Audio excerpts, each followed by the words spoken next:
Before the Big Bang, all the energy in the universe was compressed into a microscopic ball of energy that was very unstable. Because it was unstable, it exploded with a lot of power. In a few seconds, galaxies formed, which still fascinates scientists to this day, how they were created so fast.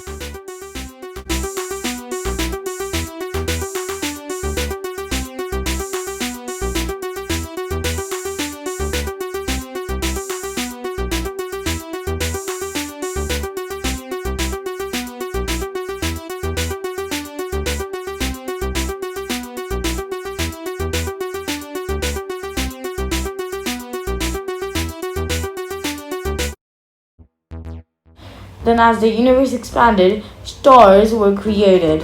And after a few million years, the first star must have been supernova.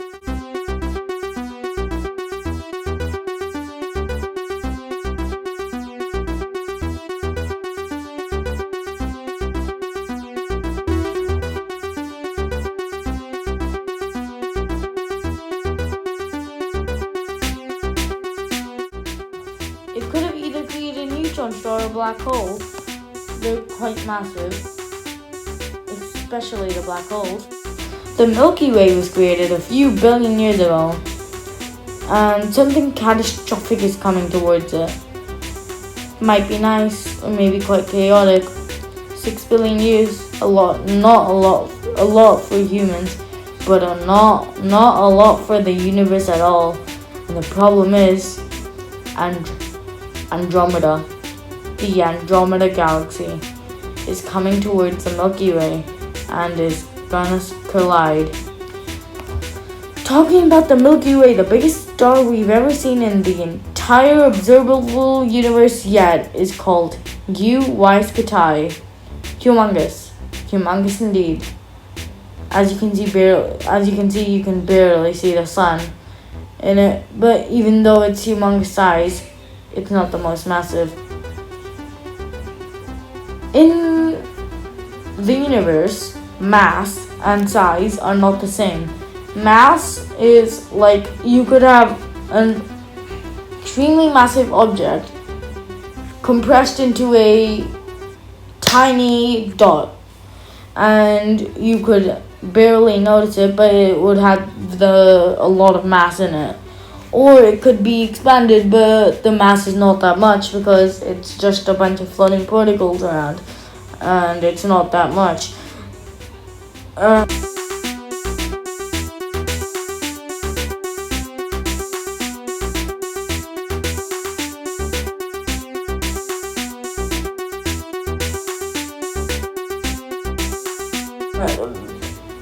Are different. That's why they're different. And the sun is only 30 times less massive than KURSGESAGT.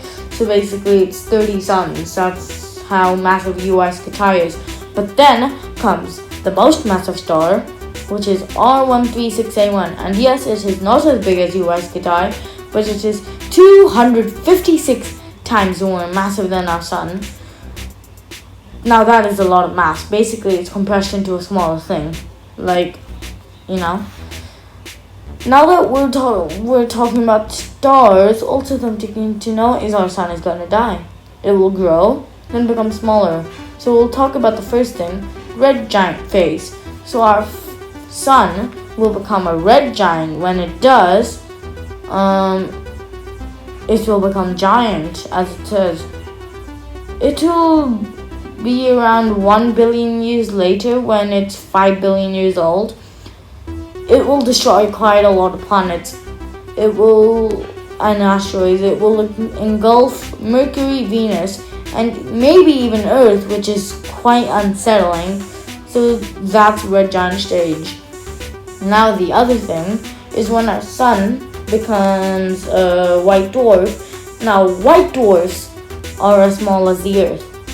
Very small compared to stars, and half the entire mass of the sun. It's the core of it. It's half the entire mass of it. Quite massive indeed. Thinking that it's only the size of Earth. Like I was saying before, it must be compressed into a small Earth-sized ball yeah, quite a long time till the sun becomes a white dwarf, and when it does, nobody actually knows how long it will last, because none have become black dwarfs that we've seen yet. And I'm not doing black dwarfs because they're quite boring, so yeah, they're just dark balls made out of stuff. So yeah, I hope you enjoyed my short film. Bye, and thank you for watching.